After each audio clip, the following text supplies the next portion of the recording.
Pushing off my sneakers to the ground. I do not jump, I move the earth down. Bear witness to the genius of my sound. Born at the bottom, but now I'm top down. Look, I'ma call it swagger. I slip through time zones like a cloak and dagger. Mad rubies on my chain. You can see your pain, bubbling blood vein. Your girl's in my A because she's sipping on my champagne. That's right, 6 figures in my back pocket. And that's right, 1 million in my safe deposit. That's right, I'm trill all day. On my way to... All right, what's up, everyone? I hope everyone's having a great start to their week. Welcome into the Best Damn Clemson show, where we cover the latest news in the sports world. I'm Evan Cooley, and today I'm joined by... What's up, guys? It's Cole Gerard, and welcome back to another episode. All right, everyone, and today we will be diving into more college football. College football is going strong, and a lot of teams have already played over half of their regular season games, and the conference battles are starting to heat up, and today we will discuss Clemson's win against Virginia this past weekend. Obviously, they have a bye week this upcoming weekend, so we won't be discussing their upcoming game until next week. And we'll look at the ups and downs from that win against Virginia. We'll also talk about the race for the ACC title, which is heating up, as I've mentioned. And lastly, Cole and I will get into our top matchups of the weekend and our picks for those games. And as always, we want this show to be about you, all the fans. So if you have any questions or comments, please feel free to drop them in the chat, and Cole and I will be sure to address them during the show today. All right, Cole, Clemson came away with yet another ACC victory and now have 6 straight wins on the season. What are your impressions from that win? I mean, they just continue to play good offensively and defensively. Mm-hmm. And, you know, if you – other than, like, the box score, I mean, the box score makes it like it was a close game, 48-31. But I feel like we dominated. I mean, they got Virginia scored a little bit of those late little fourth quarter touchdowns. And, you know, we sent out Christopher Vazina late in the third, and then or was it the fourth quarter, and went 3 and out. Dabo said, "All right, I'm tired of it. Put Cade Klubnik back in." We scored a touchdown, and then the next right after the kickoff they scored. So other than the box score making it look so close, you know, Cade went 23 for 35 for 308 yards, 3 touchdowns, and he threw a fluke interception that he knew he shouldn't even have let go of. I mean, Antonio Williams still 100% in the passing game. You know, he 35-yard pass, and then, you know, Phil Maffa, 18 carries for 78 yards. I mean, all around, we just keep playing very good offensively. You know, still didn't have Bryant Westco out there, so TJ Moore had 4 receptions for 78 yards and a touchdown. So, I mean, we just keep playing good ball week by week, like we keep talking about, just keeping it up. And, you know, we said last week this maybe could be the game that Clemson, you know, struggled a little bit. And, I mean, I still think it was pure domination other than them scoring 31 in those late fourth quarter touchdowns. But it was a good week of football. I'm not a huge fan of bye weeks, so it's going to be a long into this week and the weekend, and then going into the Louisville matchup. But you know, we're 6-1 heading to the Louisville week, so I mean, there's not much more I can ask for. Yeah, I'm right there with you. I think everything's going well right now in the way that fans want it to. Obviously, Clemson's offense is averaging 42 points per game, which is a significant increase from where it was at last year around this time, where we were averaging right around 30 points per game. And everything, I mean, the offense is playing very consistently week in, week out. Cade Klubnik right now is getting a lot of national praise. A lot of people have him ranked 3rd in the Heisman race. So good for him. I read an article earlier this week talking about how I think Cade's the most improved player in the country. And I think he keeps showing that each week. I think Antonio Williams, I think he is the best receiver in the ACC right now. And he's proven that each week as well. Phil Maffa and the offensive line. The offensive line's blocking great for Cade Klubnik in the passing game and Phil in the run game.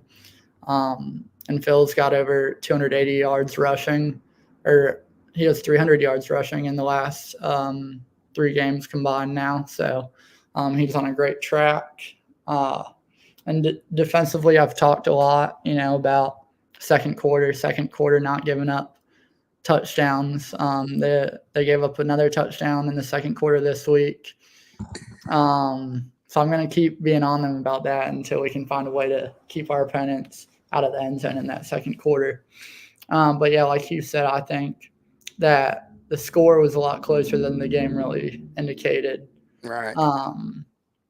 And I think that, I think the first half was a close game. It was close, but second half is when we were able to really break out and get a little bit of a lead on them.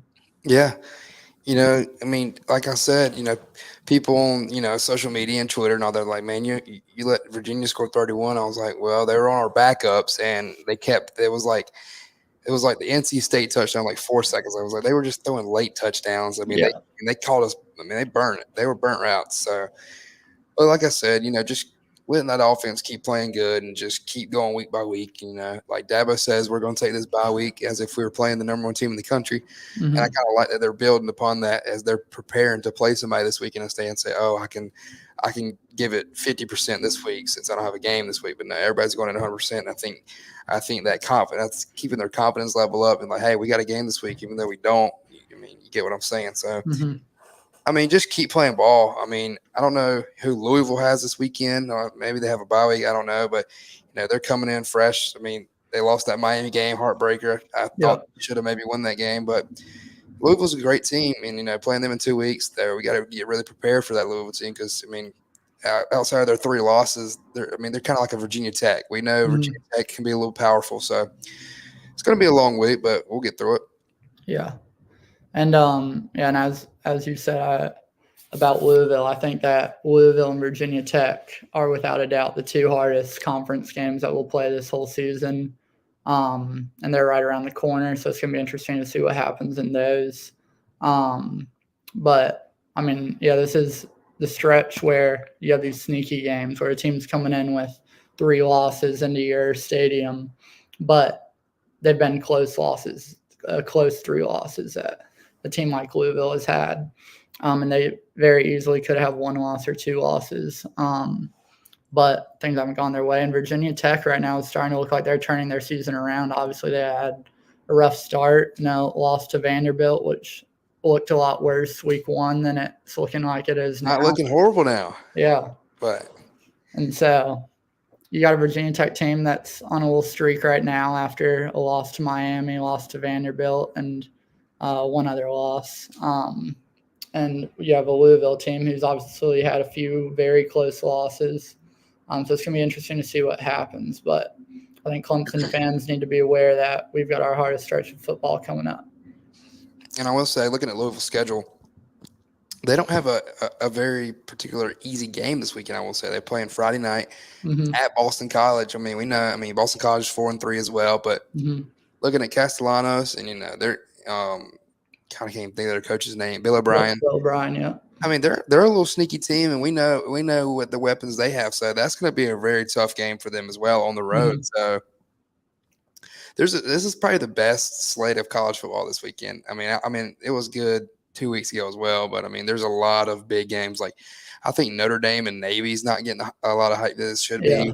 Oklahoma, Ole Miss, that isn't really a very huge game, but it's that's why it sucks having a bye week. But Dabo's like, I'm gonna have my 4 screens of YouTube TV streaming, and I'm just gonna spend all day watching ball.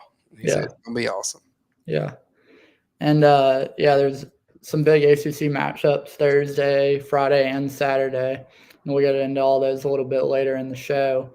And we're gonna take a short word from our sponsors right now, and then we'll talk about the ACC title race, which is starting to heat up. Ever find yourself needing custom gear that really stands out? At Carolina Printing Sports and Trophy in Hartsville, SC, we personalize everything from t-shirts to trophies, making sure your brand or team logo pops. Whether it's screen printing, embroidery, or dazzling plaques, we've got you covered. Swing by today and let's create something unique just for you. All right, welcome back in, everyone.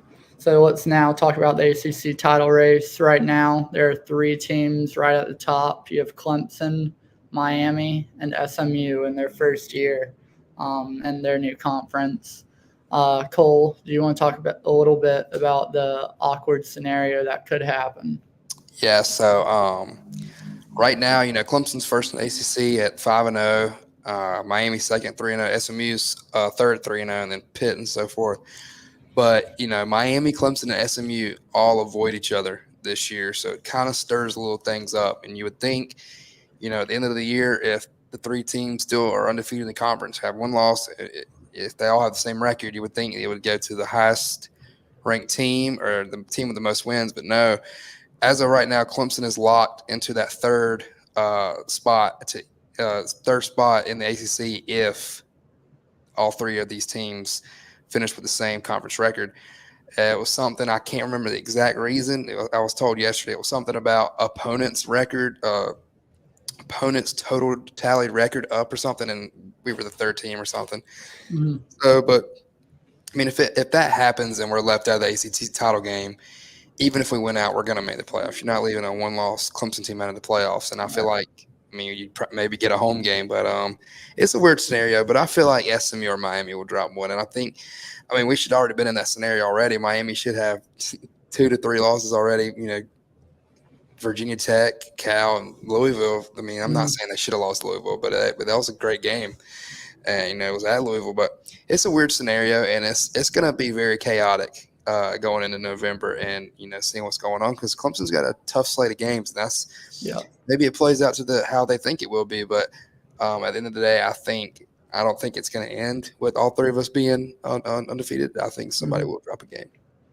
Yeah, I agree. And I think SMU is obviously people knew that they were a good team. They've had a good stretch the last few seasons in their prior conference, the AAC, the American Conference, and now they've moved on over to the ACC. And I think there were a lot of questions before the season began of, is a smaller program going to be able to jump right into a Power 4 conference and have similar success that they were having? And I think that they're proving that's the case. And a lot of people thought Preston Stone was going to be the star player behind this offense, their quarterback.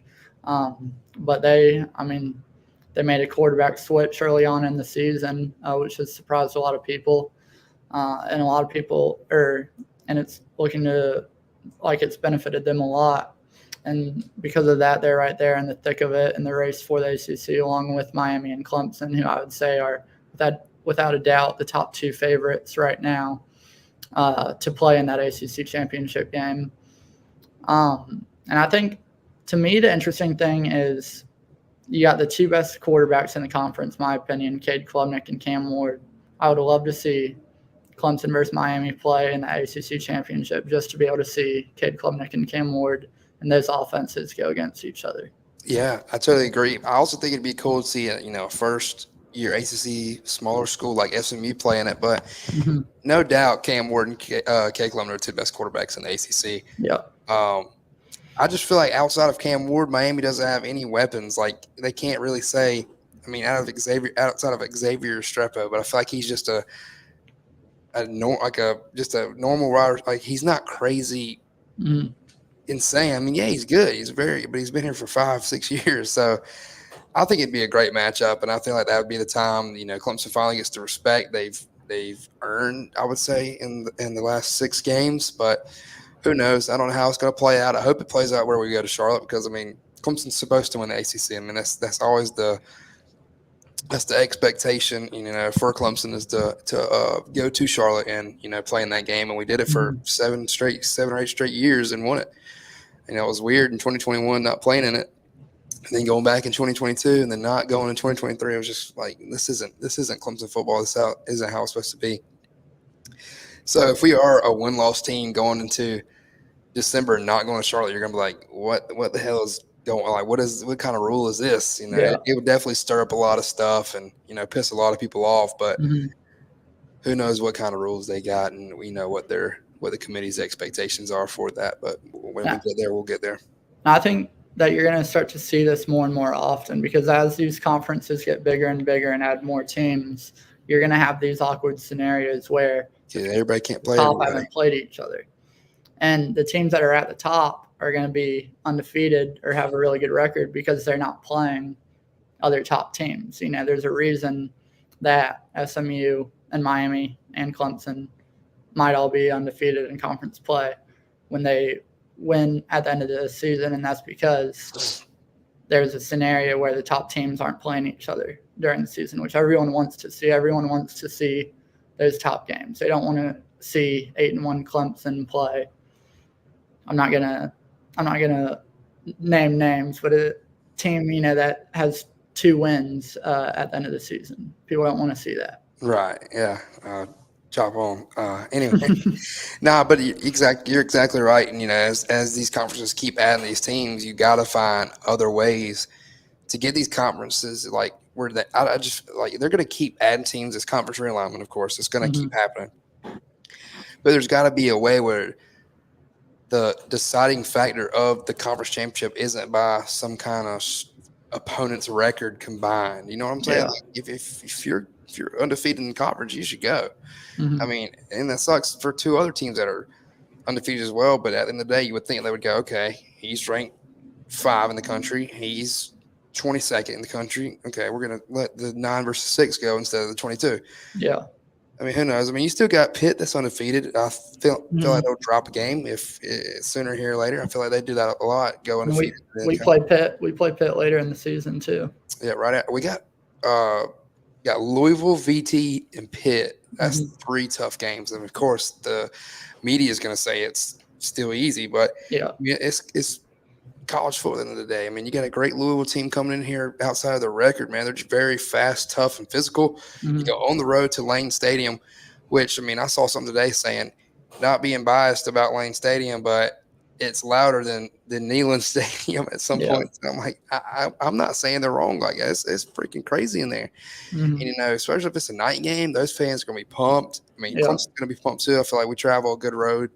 A lot of road people. I mean, we like playing under the lights on the road, but it's tough going into a stadium like that, and then going to Pitt. If they're undefeated, that could be a potential, game day atmosphere. Who knows? Yeah. So it's going to be a tough 3 weeks. Yeah, I agree. It's going to be interesting to see how it shapes out. But yeah, right now, like I said, you've got Clemson, Miami, SMU, and Pitt all competing for that ACC title. It's looking like it's going to remain those 4 teams the rest of the way, and we'll see what happens. But after a short word from our sponsors, Cole and I will get into our top picks of the weekend. Ever wondered how to stay updated on all things Clemson Tigers without the hassle? I discovered the All Clemson Tigers website, and it's a game changer for any sports fan. From football to Olympic sports, they cover everything Tigers. I've been following their updates, and the insights are outstanding. Check it out today and become the most informed fan at the game.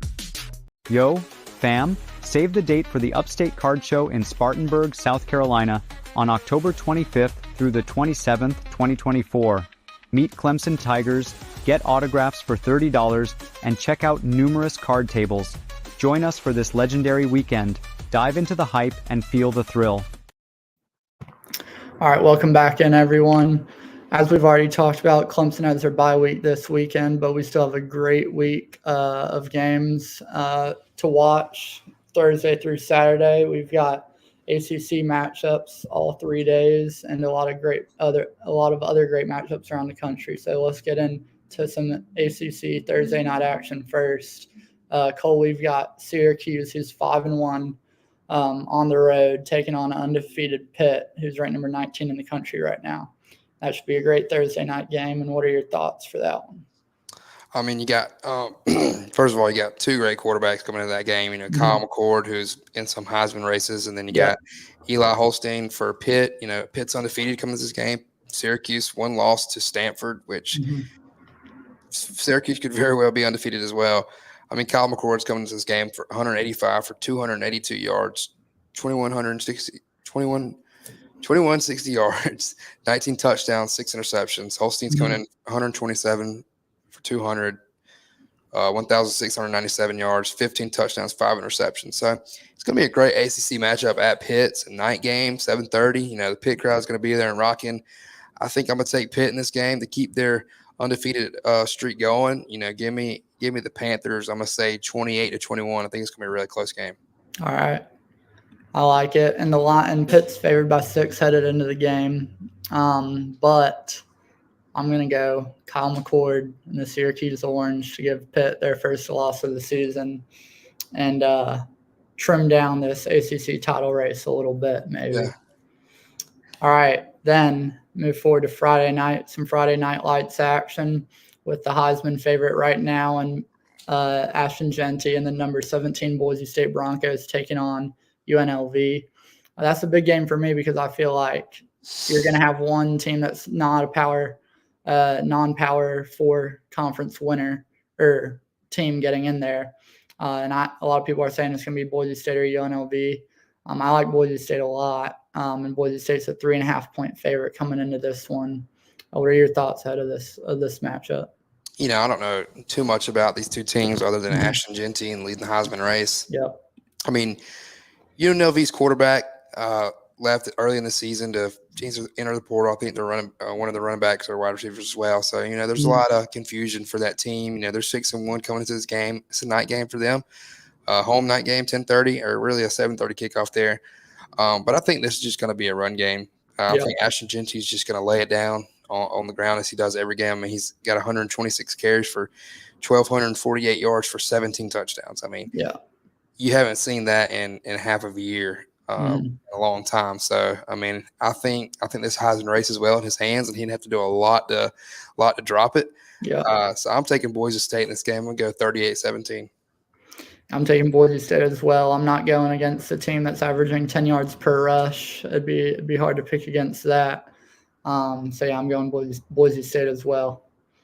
All right, looking ahead now, we've got to Saturday. We've got a lot of great Saturday games, and one of the early ones, we have number 12 Notre Dame as a 13-point favorite on the road against Navy. He's also ranked number 24th in the country. Yeah, Navy's coming into this game 6-0. Notre Dame 6-1, losing that game to NIU. I mean, this game's at a neutral site at MetLife Stadium. It's going to be very packed. Both teams are going to travel well. The midshipmen of Navy coming in here fighting for that college football playoff race as well for that group of 5. I may take an upset here. I can't lie to you. I mean, you're looking at Blake Horvath for Navy. He's got 888 yards, 10 touchdowns, 1 interception, and his QBR is 90.6, which ranks 3rd in the nation. Yeah. I mean, look at those stats. I mean, then you got Riley Leonard, who's kind of a little shaky stats. I mean, he's only 118 for 177 for 1,182 yards, 6 touchdowns, 3 interceptions. So obviously the run game's been very big for Notre Dame, scoring wise. I mean, the running back's got 77 carries, 462 yards for 7 touchdowns. I think this is going to be a back and forth game. I really do. I think Navy's coming into this game, fighting for that resume. They have the weapons to do it. Their quarterback's very well. They got a very great rusher. The receiving yards. I think I'm going to take an upset here, and I'm going to take Navy getting that big win and giving Notre Dame their 2nd loss of the season. I like it. And a win against Notre Dame would likely take the Fighting Irish out of playoff contention with their remaining schedule the way it is and their earlier loss to NIU. And a win for Navy would put them right in the thick of the playoff race and obviously still undefeated on the season and in their conference. But I'm going with Notre Dame in this one. I think that I think it's going to be a run-heavy game, a quick game. That clock's going to be running the entire time, I feel like. Both teams like to run the ball. But I'm going with Notre Dame and the more talented team on paper, at least, in my opinion, in this one. But I think it'll be a close game. And then later on Saturday, we have some Big Ten action where we've got number 20 Illinois, who's having a great season on the road at number 1 Oregon. This is Oregon's first week, ranked number 1. And they're entering this game as a 21.5-point favorite over number 20 Illinois. It's easy. Give me Dylan Gabriel, Dan Lanning, and the Oregon Ducks. Straight up. Yeah, I agree. I think this is one of the easier top 25 matchups to pick. And I think Vegas knows, too, with that 21.5-point line. Yeah. All right, and then a surprising one for me. You've got number 11 BYU, who's leading the Big 12 right now on the road at UCF, but UCF is favored by 1.5, which is a little bit surprising to me. Vegas might know a little bit. It's something that we don't. Yeah. So what are you thinking? I mean, is there an injury for BYU or something? Who knows? Vegas knows. We don't. But this game's in Orlando at FBC Mortgage Stadium. USC Knights coming in this game at 3 ranked not ranked, 3-4 overall. You know, who knows if there's an injury for BYU, but I mean, looking at these stats, there's no reason BYU should lose this game at all. You know, Jake Retzlaff coming into this game, you know, he's got 1,644 yards, 16 touchdowns, 7 interceptions. You know, he could lay off the interceptions just a little bit, but I mean, looking at this, BYU's got a huge win. I mean, I haven't watched a lot of their games, but I mean, they got some big wins over Arizona. I mean, Kansas State, they gave SMU their only loss. Yeah. I think BYU wins this game, and I think they should have no problem doing it. I don't know where that UCF -2 is coming from, but yeah, give me BYU in this game. Yeah, I agree. I'm taking BYU. I would love to see BYU as a top 4 seed in the playoffs. I think that would just be kind of funny to see. I feel like 2 years ago, before all this conference realignment stuff, no one would have believed it if you said BYU would be a top 4 seed in the playoffs. So yeah, I'm going with BYU in that one. Now, moving on to a couple SEC games. We'll start off with number 21 Missouri on the road at number 15 Alabama. Big game for both. Obviously, Missouri has 1 loss. Alabama has 2 losses, and 1 more loss for Alabama would essentially take them out of playoff contention. This is a very, very high-stakes matchup. And Cole, who do you have coming away with the win in this one? You know, Alabama coming into this game after a tough loss to Tennessee, but you know, Alabama's coming into this game at a 13.5-point favor. Yeah. Missouri coming off of that shaky win versus Auburn, 21-17, didn't really play well. They were down 14 at one point, but they came back at home, got it done. You know, this game's on the road at Bryant-Denny. You know, this Alabama team is not where, it should be, where it has been in recent years, coming off of Nick Saban's retirement, Kalen DeBoer coming in and leading that program. This is hard, man. This is a hard one for me. I will honestly say that I'm not very I don't know the word for it. Jalen Milroe hasn't very surprised, he hasn't made me he's a Heisman contender as much as they really hyped his name up in the offseason. And even struggling in the games, he's still been ahead of a lot of quarterbacks who deserve to be ahead of him. I mean, he's 121 for 177, 1,722 yards, 13 touchdowns, 6 interceptions. And then you got Brady Cook coming in at 130 for 206, 1,545 yards, 7 touchdowns, 1 interceptions. I think it's going to be a good game. It's either going to be Alabama's going to come in and, dog walk them, or they're just still going to play that confused ball as they've played recent weeks. I mean, they could have easily lost 3 in a row. I mean, losing to Vanderbilt, and then they could have lost to South Carolina. They did lose to Tennessee. I think I might go with an upset here. I can't lie. Looking at this Missouri team, they have the weapons to do it. Their coach Eli, whatever his last name is, Jerkowitz or something is like that. But I think I'm gonna take the Missouri Tigers in an upset here. I think this knocks out the Alabama Crimson out of the playoff race.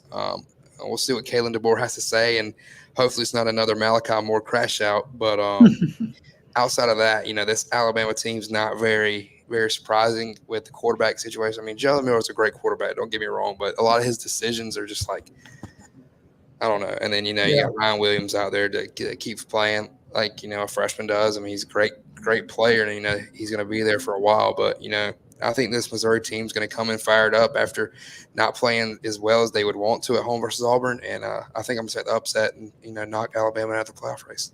Yeah. I think that this is a very tough game to call, like you were saying. Obviously, it's at home for Alabama, which gives them a big advantage. And if this was Missouri's offense last year heading into this game against this current Alabama team, I would take Missouri every day of the week with how well they played last year. With Luther Burden, the third at wide receiver, and Cook at quarterback, how the two of them played off of each other last year.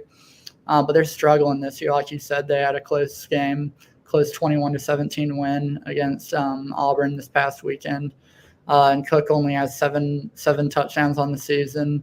And Luther Burden, the third, hasn't been what people thought he was going to be.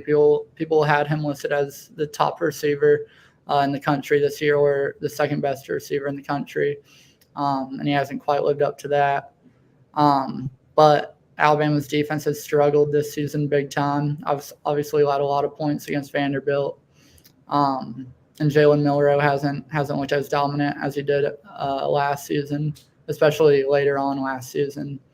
So I think this is going to be a really close game, but I think I'm going to give it to Alabama since they're at home and they're going to have that crowd and Bryant-Denny behind them. I'm going to go with Crimson Tide in that one.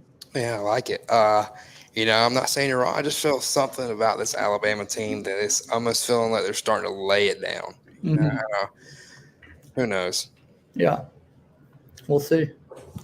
And then another SEC game. We've got number 5 Texas, who's obviously coming off of a tough loss against Georgia, where they were behind the entire game. Going on the road to number 25 Vanderbilt.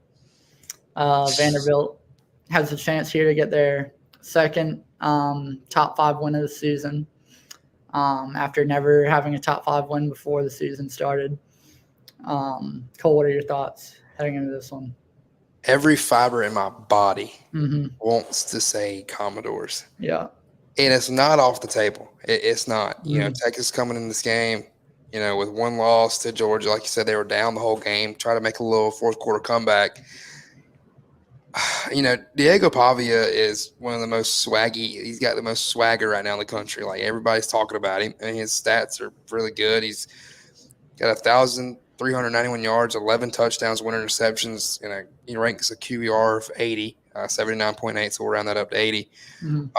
He's got this Texas team coming to Nashville after a Texas loss. Their heads all over the place.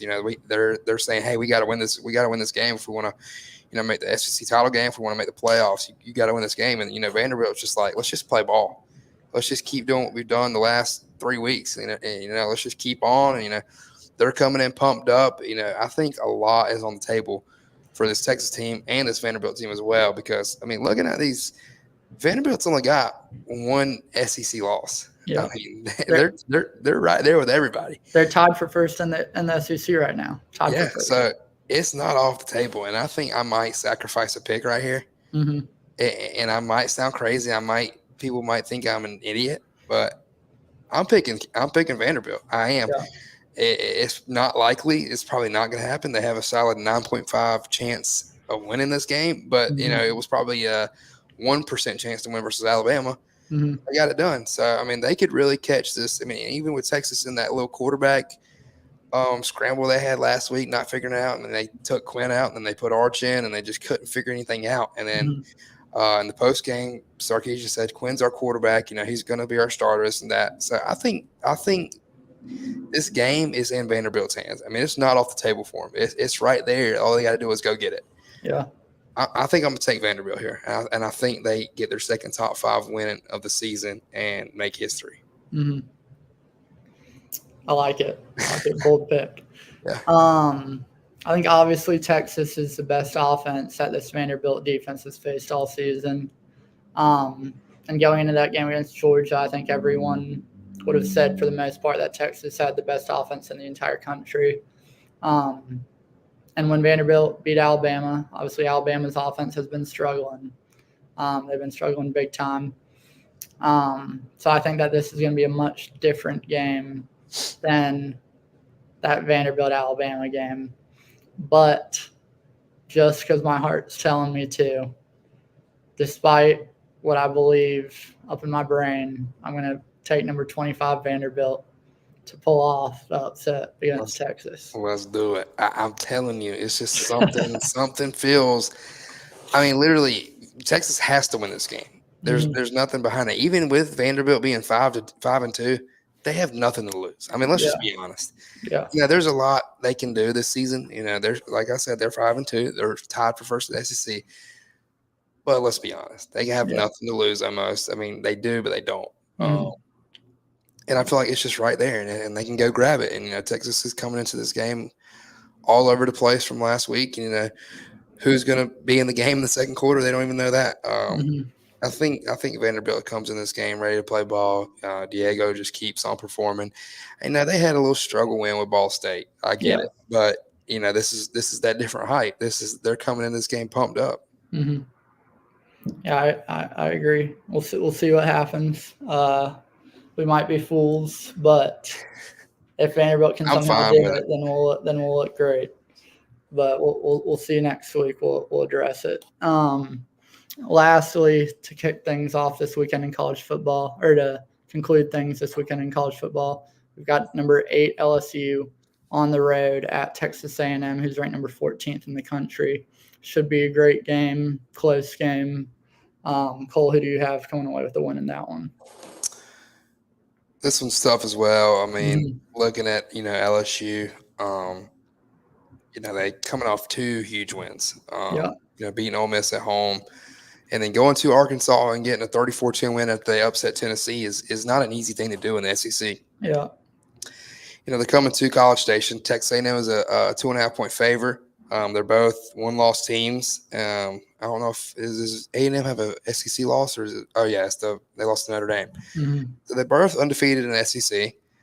Garrett Nussmeier's coming in here, 183 for 283 yards, 2,222 yards, 18 touchdowns, 6 interceptions. And then Wayman, I don't know if they've been going 2 quarterback set for Texas A&M, but he's 56 for 91, 718 yards, 3 touchdowns, 4 interceptions. Obviously, he's not been the only guy playing, but this is a home game for them. It's 7:30 kickoff, huge crowd. I think it's going to be a lot like the LSU Ole Miss game. I think it's going to be very back and forth, and I think I'm going to say LSU an upset on the road. Not an upset, but you know what I mean. I think they get it done to stay perfect in conference. Yeah, I think I like that pick. I'm also going to take LSU in that one. Obviously, it's going to be a tough game for them going into the home of the 12th man, as they like to say down there. But I think that is a really close game on paper. I think it's going to be a one-score game, whichever team comes away with it. But I like LSU in that one. I think Brian Kelly's starting to figure things out down there in Baton Rouge. And so I've got LSU coming away with a close one-score victory. I like it. It's going to be a fun week of games. Hate that we play the bye week, but we're favored by 90 points. So get that win. Mm-hmm. Yeah, and it's a great weekend of college football. And we'll be back next week to discuss Clemson's upcoming game against Louisville with y'all. But enjoy the bye week, everyone. Sit down on your couch, watch some great college football games, and we'll be back with y'all next week. Have a good one. See ya.